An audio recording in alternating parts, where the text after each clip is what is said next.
Hello friends, আশা করছি সবাই তোমরা ভালো আছো। আমি আবারও চলে এসেছি আজকের দিনের একটা ডেলি ব্লগ নিয়ে। দেখো বন্ধুরা, এখন কিন্তু পুরো 9টা বাজে। আর আমি তো তোমাদের কালকে দেখিয়েছিলাম যে সকাল থেকে একটু 8:30 থেকে ঘুম থেকে উঠেছি। আজকে আমি 9টার মধ্যে উঠে সব কাজ করে নিয়েছি। আর আমার ছেলে মেয়ে এখনও ঘুমোচ্ছে। এই দেখো, আমার ছেলে এখনও মোড়াচ্ছে। আর মেয়ে এইমাত্র উঠলো, মেয়ে উঠে ওখানে শুলো আর জল খেলো। আর ছেলে এখনও ঘুমাচ্ছে। দেখো বন্ধুরা, দেখতে থাকো আজকের ভিডিওটা। আর অবশ্যই আমাকে সাপোর্ট করো।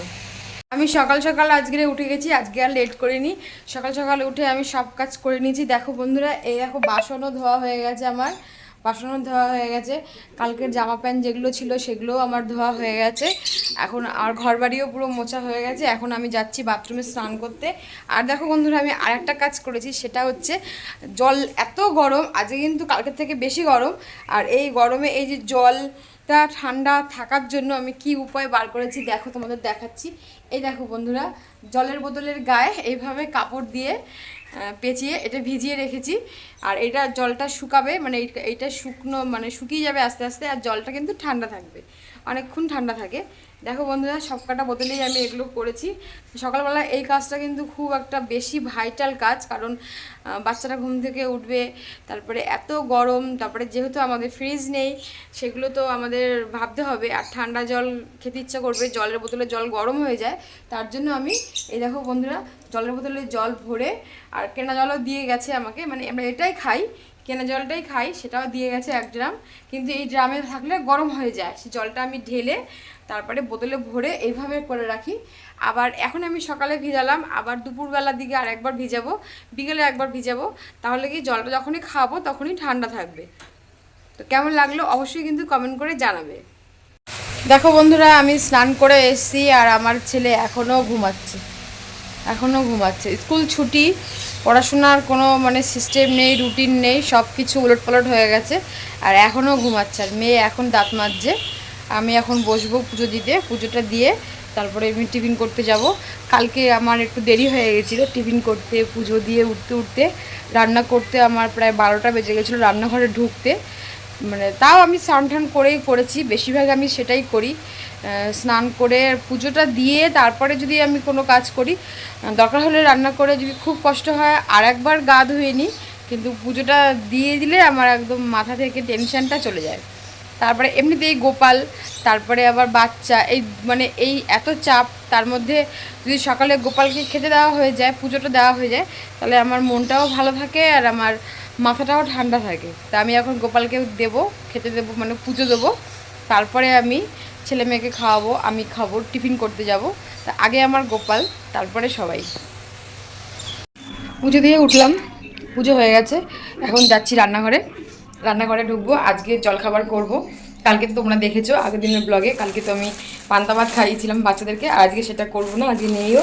আজকে এই যে চাউমিন করব, সকালের টিফিন। ব্যাস, ঠাকুরকে খাওয়ানো হয়ে গেছে, এবার নিজেদের খাওয়ার পালা।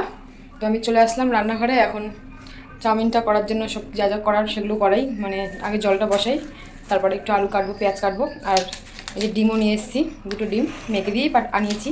আমি দোকানে যাইনি, ওকে দিয়েই বললাম নিয়ে আয়, ওই নিয়ে এসছে। আর ছেলে এখনও শুয়ে আছে, মানে উঠে গেছে, এখনও মানে মোড়ামুড়ি করছে। ইচ্ছা করে এগুলো বদমাশি, মানে ও চায় যে আমি যাই, আমি ওকে গিয়ে আমি ওকে গিয়ে আদর করে, কোলে করে, চুমু দিয়ে আদর করে ওকে ঘুম থেকে তুলি, সোনা বাবা, ও সেটা চাইছে, সেটা চায়। তা আমি সেটা বুঝতে পারি। তা আমি ওকে বকা দিলাম যে কখন খাবি, কখন পড়তে বসবি, এখনও ঘুমাচ্ছিস, একটু বকা দিলাম। তাই এখনও বিছানার মধ্যেই শুয়ে আছে, বিছানায় শুয়ে শুয়ে বোতল দিয়ে জল খাচ্ছে। জলটাও আমি দিইনি খেতে, নাহলে জলটা আমি খেতে দিই, আদর করে ডাকি। ও আসলে আমার ছেলে ভাবছে যে ওর আগে দিদি উঠে গেছে। মানে তোমাদেরকে বলছি বন্ধুরা, কি বলবো, আমার লাইফটা তোমাদের সাথে আমি পুরোটাই শেয়ার করি, সবটাই শেয়ার করছি। যেহেতু ওরা টুইন্স, ওদের মধ্যে সবসময় একটা হিংসা কাজ করে। যেহেতু আমার মেয়ে আগে উঠেছে আজকে, আমি কিন্তু আজকে 7টার মধ্যে উঠে গেছি, 7:30 বাজেনি। আর কালকে তো তোমাদের দেখিয়েছি, কালকে আমি উঠেছি 8:30টায়, তারপরে লাইভ করলাম, তারপরে খাওয়ালাম, দুধ কমপ্লান, তারপরে পান্তা করলাম, বাসন টাসন রাত্রে ধুয়ে রেখেছিলাম বলে একটু একটু ফোন ঘাটলাম, ওদের একটা ভিডিও করলাম। এ করতে করতে আমার স্নান করে উঠতে উঠতে 12টা 12:30 বেজে গেছিলো। তা আজকে আমার ছেলে ভাবছে যে মা মনে উঠেছে আর দিদিও উঠেছে, মা মনে দিদিকে আদর করেছে। মানে মা মনে হয় দিদিকে একটু বেশি আদর করে তুলেছে, ভালোবেসেছে। তো ও এখন মানে সেটার জন্যই ও চাইছে আমি যেন ওকে এখন আদর করি, আদর করে ওকে যেন তুলি। ও এখন সেটাই চাইছে। ওদের মধ্যে এই জিনিসটা সবসময় কাজ করে। ঘুম থেকে উঠে দেখে যে মা ভাইকে কোলে নিয়ে আছে, মেয়েও এটা দেখে, মেয়েও খেয়াল করে ভাই মার পাশে পাশে ঘুরছে, তাহলে মনে হয় ভাই কত যেন আদর পেয়ে গেল। আর আজও সেটাই হয়েছে। আর ছেলে ভাবছে যে দিদি আগে উঠেছে, তাহলে মা মনে হয় দিদিকে কত না ভালোবাসলো, কত না আদর করলো। কিন্তু আমি যে উঠে সকাল থেকে কাজ করছি, এত বড় বাড়িটা পরিষ্কার করছি, জামা কাপড় কাচিনি, কালকে যেগুলো ইউজ করা ছিল সেগুলো ধুলাম, বাসনটাও রাত্রে মেজে রাখিনি, কালকের আমি রাত্রে বাসন টাসন সব মেজে স্নান করে উঠেছি। তখনই মেয়ে উঠে গেছে, কিছুক্ষণের আগে আমার স্নানে যাওয়ার আগে মেয়ে উঠে গেছে। সেটা তো ও জানে না। ও জানে যে দিদি মনে হয় অনেক আদর খেয়েছে মার কাছে। কি বলবো, এইভাবেই আমার লাইফ চলে। তো অবশ্যই আমাকে কমেন্ট করো এর থেকে সলিউশন কিছু আছে নাকি। দুটো টুইন্স মানে দুজন, আর বিশেষ করে ছেলে আর মেয়ে, মেয়ে মেয়ে হলে হয়তো একটু ত্যাগ থাকতো, ছেলে মেয়ের মধ্যে মানে খুব ওদের মধ্যে এই জিনিসটা চলে। সেটা নিয়ে আমি ছোটোবেলা থেকেই এটাই চালাচ্ছি, এভাবেই চলছি। তোমরা প্লিজ কমেন্ট করো যে দুজনকে কী করে বোঝাবো যে আমি দুজনকেই ভালোবাসি, দুজনেই আমার সন্তান। আমি বোঝাই, সবসময় বোঝাই, বকে বলি, ভালোবেসে বলি, বকে বলি, কিন্তু তাও ওরা জানি বাচ্চা, তো ওরা জানি কীরকম একটা মানে মাথার মধ্যে থাকে ওদের যে মা মনে হয় দিদিকে ভালোবাসে বেশি, আবার ছেলে মেয়ে ভাবে মা মনে হয় ভাইকে ভালোবাসে বেশি। কী বলবো, তোমাদের সঙ্গে শেয়ার করলাম আমার এই লাইফের ছোট্ট একটা ঘটনা। বেশি ছোটো বলতে পারে, খুব একটা ভাইটাল প্রবলেম ঘটনা না। এই যে দেখো বন্ধুরা, চাউমিন করা হয়ে গেছে। সকালের টিফিন আজকে আমরা চাউমিন দিয়েই করব। আর আমার বাজারও চলে এসছে, তোমাদের দাদাভাই বাজারও নিয়ে এসছে। আর এখন টিফিনটাও খেয়ে নেবে, খেয়ে আবার চলে যাবে, আবার দুপুরে আসবে। এই দেখো বন্ধুরা, আমি চাউমিন বানিয়েছি। বাচ্চারা বসে পড়েছে টিফিন খেতে, চাউমিন বানিয়ে দিয়েছি আমি। তা ওরা খাচ্ছে, খেয়েই এবারে পড়তে বসবে। খাওয়া পর্যন্ত একটু টিভি দেখছে খেতে খেতে, তারপরেই আমি ওদের নিয়ে পড়তে বসাবো। বসে পড়েছে পড়তে, আমি কবিতা পড়তে দিয়েছি, তাই দুজনে মিলেই কবিতা পড়ছে। দেখো আমাদের গ্রাম কবিতাটা পড়ছে, কত সুন্দরভাবে পড়ছে আমার বাচ্চারা, শুনেও কিন্তু আমার ভালো লাগছে, তাই আমি তোমাদের জন্য একটু শোনালাম, সাউন্ডটা কম করিনি। সকালে ওদের এখন টিফিন খাওয়া হয়ে গেছে আর পড়তে বসে পড়েছে। এখন আমি পড়াবো, 12টা পর্যন্ত পড়াবো, তারপরে রান্নাও করব। আর এখন পড়াবো, বারান্দাটা হাওয়া আছে এখানে খোলা, আমি রান্না করতে করতে ওদেরকে এভাবেই পড়াই। সকালবেলাটা আমার একদম পুরো নিটভাবে বসা হয় না। আমি রান্নাঘরে ডাল বসিয়ে দিচ্ছি, ডাল সিদ্ধ বসিয়ে দিচ্ছি। আর আজকে আমার বাজার তো চলেই এসছে, তা ডাল সিদ্ধ হচ্ছে আর আমি এদেরকে পড়াচ্ছি। আর এইভাবেই আমি ঘরের কাজ করবো আর পড়াবো। বাজার কি এসছে আজকে, আমার বাজার এসে গেছে, তোমাদের দাদাভাই টিফিন খেয়েও চলেও গেছে। আর আমি যেহেতু স্নান করে নিয়েছি, তাই মাছ এনেছে। এই দেখো বন্ধুরা, মাছ এনেছে, মাছের মাথা আছে একটা, আর ভোলা মাছ আছে, আর লালন টিকা আছে, আর কাতলা মাছের মাথা আছে, সব মিলিয়ে আছে। এটা দিয়ে আমি আজকে রান্না করব, দেখি কি করতে পারি। আর এই উচ্ছে এনেছে, উচ্ছে এনেছে, আর একটা লাউ এনেছে, বড় লাউ দেখাচ্ছি তোমাদেরকে। এই যে দেখো বন্ধুরা, লাউ এনেছে, এই বাজারে এসছে। আর আমি এখন এগুলো করব আর ছেলে মেয়েকে পড়াবো। আর এখন ডালটা বসিয়ে দিয়েছি, কারণ বাচ্চা আছে আমার ঘরে, ডালটা রোজই হয়। আর যেহেতু আমার স্নান হয়ে গেছে, তাই তোমার দাদাভাইকে দিয়ে আমি মাছটা কাটিয়ে ধুয়ে তারপরে রেখেছি, কারণ আমি আর মাছটা কাটলে আমার পুরো গায়ে পুরো আঁশ ছিটবে।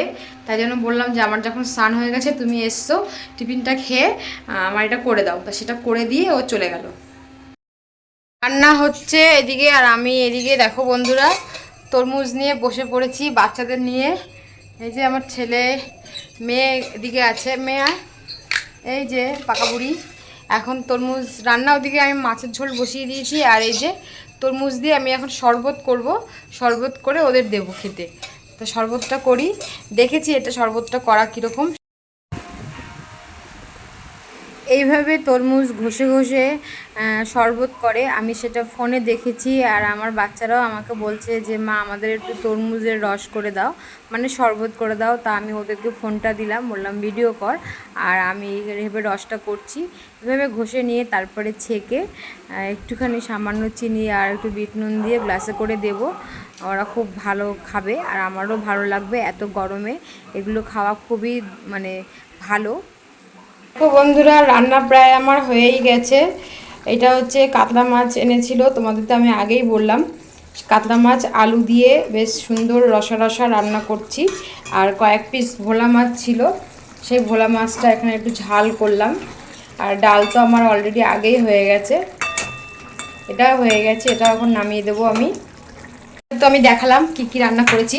ডাল আগেই করেছি, আর কাতলা মাছটা আলু দিয়ে রসা রসা করেছি, আর ভোলা মাছের ঝাল করেছি।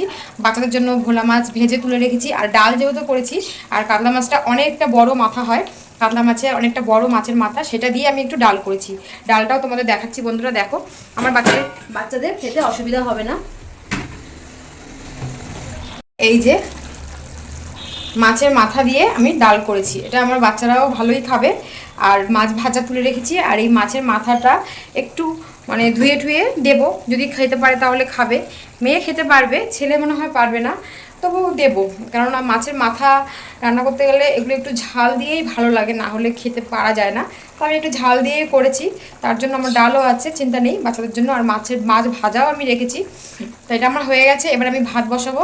আর এখন তো তরমুজ খাওয়া হয়ে গেছে, ওরা একটু বেরিয়েছে নিচে, বন্ধুর সাথে দেখা করতে গেছে। রান্না সব হয়ে গেছে, ভাত বসিয়ে দিয়েছি গ্যাসে, তরকারি সব হয়ে গেছে। আর আমার অবস্থা দেখো, আমি তো পুরো ঘেমে একাকার। ওদের স্নান করাতে গিয়ে আরও ভিজে যাবো। আর আমি এখনও চুলটা খুলিনি, ভেজা চুল, সেটাও ছাড়বো। তা এতটাই আজকে গরম, কালকের থেকে আজকে আরও বেশি। তাই এত গরমে ভাবছিলাম যে সেদিনকে তো সূর্যের তাপে ডিম ভেজেছিলাম, আজকে একটু চা করব, তা সেটা আর করলাম না, দেখি পরে করব। আর এই যে তরমুজের শরবত করলাম, তাই আর চাটা করলাম না গরমে। ইচ্ছা ছিল আজকে এই রোদের তাপে দেখবো ট্রাই করে চা হয় নাকি। আর এই যে তরমুজের শরবত করেছি আমি, দেখো কত বাসন আমার বেরিয়ে গেছে। আর ওরা তরমুজ শরবত খেয়েছে, একটু রেখেও দিয়েছে বাবার জন্য। এখন নিচে একটু গেছে আনন্দ, মানে তরমুজের শরবত খেয়েছে বান্ধবীকে, আমার মেয়ের বান্ধবীর বাড়ি পাশেই আছে। তা একটু বলতে গেছে যদি আনতে পারে নিয়েও আসবে, রেখে দিয়েছে। তো খুব খুশি, ফোনে দেখেছি তরমুজের শরবত কীভাবে করে, তা আমি সেভাবে করলাম। বরফটা আমার ছিল না, তা আমি পাশের বাড়ির থেকে বরফটা নিয়ে আসলাম, ওদের কাছ থেকে বললাম। তা খেতে খুব ভালোই লাগলো এই গরমে তরমুজের শরবত। আমের শরবত আমি করেছি, আম পানা খাওয়াই ওদেরকে মাঝে মাঝেই, আম পোড়া করে, কিন্তু তরমুজটা কখনো করিনি, আজকে আমি ফার্স্ট টাইম ট্রাই করলাম, তা ভালোই লাগলো। এরপরে একটা বড় তরমুজ দিয়ে ভালো করে করব, আর ভালোভাবে ভিডিও করব, সেটাও ইচ্ছা আছে। তো এখন আমি যাব কলে আমার যেতে ইচ্ছা করছে না। ভাতটা বসিয়ে দিয়েছি, এবার যত বাসন, রান্নার বাসন সব কিছু মেজে ওদের স্নান করিয়ে আমি আর একবার একটু ফ্রেশ হয়ে নেবো, তারপরেই আমার শান্তি হবে। দেখতে থাকো, সঙ্গে থাকো, আর অবশ্যই কিন্তু আমাকে সাপোর্ট করো। সব কাজ আমার হয়ে গেছে, রান্নাও হয়ে গেছে, একদম পুরো 12:30টার মধ্যে আমার সব কিছু আজকে কমপ্লিট। আর একটু আমি ফ্রেশও হয়ে গেলাম। সকালবেলা স্নান করলে এই সময়টা এত ঘেমে যায়, গরম লাগে। আর এমন একটা বাজে অভ্যাস হয়ে গেছে, স্নান না করে রান্না করতেও পারি না ভালোভাবে। তো স্নান করে পুজো দিয়ে রান্না করেছি। আর এখন ছেলে মেয়ে এখনও স্নান করেনি, ছেলে মেয়ে বলছে এত সকাল সকাল করবো না, 12:30 বাজে, আমরা বাবা আসলে করব। তা আমি আর অপেক্ষা করলাম না, কারণ আমার প্রচণ্ড গরম লাগছে। রান্না করেছি, রান্নাঘরে সমস্ত বাসন মেজেছি, সব কিছু করে আমি গুছিয়ে নিয়ে ফ্রেশ হয়ে নিলাম। এবারে আমি একটু বসবো, তোমাদের দেখাবো আজকে কী কী রান্না করেছি। সবই দেখিয়েছি, আজ ডেলি ব্লগে তো সবই দেখাতে হয়, সেটাও দেখাবো। আমি এখন একটু ক্রিম মাখবো, মাথা আঁচড়াবো, চুল বাঁধবো, একটু ফোনটা দেখবো। অনেকক্ষণ হয়েছে ফোন ধরিনি, মানে ফোনে কিছু করিও নি আর কিছু মানে দেখিও নি সেরকমভাবে। এখন এই 12:30, এখন এই 1 ঘন্টা 1:30 2টো অবধি আমি একটু ফ্রি। সকাল সকাল কাজ হয়ে গেলে গরমের দিনে এই ফ্রি টাইমটাই খুব ভালো লাগে। এই টাইমটাই মনে হয় না কোনো কাজ নেই, পাখা চালিয়ে একটু বসলাম, আর ড্রেসটাও চেঞ্জ করে নিলাম, কারণ এত গরমে রান্না করলে তারপরে আর টেকা যায় না। কাল তো এই সময় রান্না করতে গেছিলাম, আজকে তো সেটা হয়ে গেছে। কালকে এই সময় আমি রান্না করতে গেছিলাম, রান্নাবান্না করে ঠোরে অতটা করিনি, বিকেলে আবার ফ্রেশ হয়েছিলাম রাত্রে। কিন্তু আজকে সকাল সকালে সব করে নিয়েছি, তাই জন্য বেলা হয়ে গেলো, এখন আবার গরম লাগলো, তাই আবার স্নান করলাম। আর এই যে দেখো বন্ধুরা, আমি যে ময়েশ্চারাইজিং ক্রিম মাখছি, এটাও গরম, এটাও মাখছি যেন গরম, ঠান্ডা ক্রিম, কিন্তু রোদের তাপে এটাও গরম লাগছে। আজকেও আমরা বন্ধুরা বারান্দায় খেতে বসে পড়েছি, দেখো। আর সব কিছু তোমাদের দাদাভাই নিয়ে আসছে, রান্নাঘর থেকে সব কিছু নিয়ে আসছে এখানে। আর আমি ভাত বাড়বো, তারপরে আমরা সবাই খাবো। তো খাওয়া দাওয়া করে আবার তোমার সাথে দেখা হচ্ছে। আমাদের সবার খাওয়া দাওয়া হয়ে গেছে। দেখো বন্ধুরা, আমি এটা নিয়ে যাচ্ছি বাইরে শুতে, এরা সবাই টিভি দেখছে, এই যে সব টিভি দেখছে, টাইটানিক হচ্ছে। আমি এখন যাচ্ছি বাইরে, ঘরে খুব গরম, জানলা পুরো আটকানো, তাও ঘর খুব গরম। আমি এই যাচ্ছি এই বারান্দায়, এখানে একটু শোবো। আর ওরা আজকে মনে হয় ঘুমাবে না, কারণ আজকে অনেক লেট করেই উঠেছে। তো ঘরে আছে, থাক, আমি এখানে একটু শুই, ফোন টোন দেখি, তারপরে একটু প্র্যাকটিস করব। আমি বারান্দায় চলে এসেছি শুতে, আর এই যে পিছনে পিছনে এসে গেছে, কেঁদো চোচা যেখানে আমি যাবো সেখানে আমার পিছনে পিছনে চলে আসবে, বললো ঘরে শোবো, আমি এখানে শুয়েছি আর এদিকে চলে এসছে। ওই দুটোও আসবে, ওই দুটো বইটা অ্যাড দিক, ওই দুটোও চলে আসবে। আমার আজকের ব্লগটা কেমন লাগলো অবশ্যই কমেন্ট করে জানাবে বন্ধুরা। আগের দিন মানে কালকের ব্লগটা, মঙ্গলবারের ব্লগটা তোমরা আমি ফেসবুকে ছেড়েছি, ফেসবুকে আমার ফ্রেন্ডসরাই আমার মানে লেখাটা একটু ভুল হয়ে গেছিলো, তার জন্য সরি বলছি। কিন্তু সেটা যাই হোক, আমার ভুলটা কোথায় সেটা তোমরা বলে দিয়েছো, আমি এরপর সেটা খেয়াল করব অবশ্যই। আর আমি এরকমই চাই আমার ভিডিওতে, আমার রিলসে, যেখানে ভালো যেরকম তোমরা বলো, যদি কোনো খারাপ হয় সেটা অবশ্যই বলবে, তাহলে আমি সেটা শুধরানোর চেষ্টা করব। তা আমি সেটা নিয়ে কখনোই মাইন্ড করব না। আমি যেহেতু বাইরে ছিলাম, আমি তোমাদের দেখালাম সবাই বাইরে চলে এসেছিলো, আর কেউ আমরা ঘুমাইনি। আমি ফোনে একটু সিরিয়াল দেখলাম। এই যে আমার মেয়ে, পাকা মেয়েটা খেলছে, আর আর মেয়ের বান্ধবীও চলে এসছে খেলছে, ছেলেও খেলছে, সবাই মিলে খেলছে, কেউ ঘুমায়নি। আর এরপরেই সন্ধ্যা হয়ে যাবে, তারপরে আমি ওদের টিফিন দেবো, তারপরে পড়তে বসাবো। আজকে সকালেও একটু পড়িয়েছি, মানে রান্না করতে করতে তোমরা দেখেছো। আবার এখন একটু পড়াবো, তারপরে টিফিন খাওয়াবো, তারপরে যা রুটিন। বিকেলে আমার সেরকম একটা চাপ থাকে না, যত চাপ আমার দিনের বেলায় থাকে। তো আমার এই ভিডিওটা তোমাদের কেমন লাগলো অবশ্যই আমাকে কমেন্ট করে জানাবে। আর দেখো বন্ধুরা, আমি হাতে কলকা প্র্যাকটিস করছিলাম এতক্ষণ, আমি হাতে কলকা প্র্যাকটিস করছিলাম, খাতায়ও করছিলাম, কারণ বিকালবেলা যদি কারেন্ট চলে যায় কালকের মতন, তাহলে তো আর করতে পারবো না, আর বসাই হয় না, একদমই বসা হয় না। তো এখন আমি ওদের টিফিন দেবো, সন্ধ্যা দেবো। তা তোমাদের কেমন লাগলো আজকের দিনের ব্লগটা আমি তোমাদের সাথে শেয়ার করলাম, অবশ্যই কিন্তু আমাকে কমেন্ট করে জানাবে। আর প্লিজ বন্ধুরা আমাকে সাপোর্ট করবে, লাইক করবে, কমেন্ট করবে, শেয়ার করবে। টাটা বন্ধুরা।